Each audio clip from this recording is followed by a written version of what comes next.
Alam niyo ba yung mahirap sa part ng isang LDR?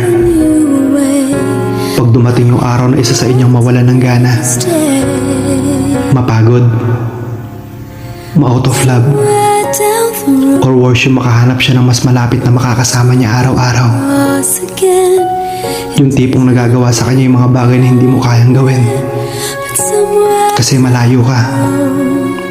Yung nakakasama at nakahawakan siya, hindi katulad mo. Chat, phone calls, or video call lang kayo.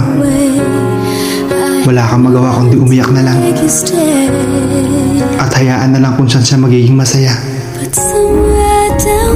Doon mo marirealize, kahit ibigay mo ang lahat, kapag malayo ka, talo ka.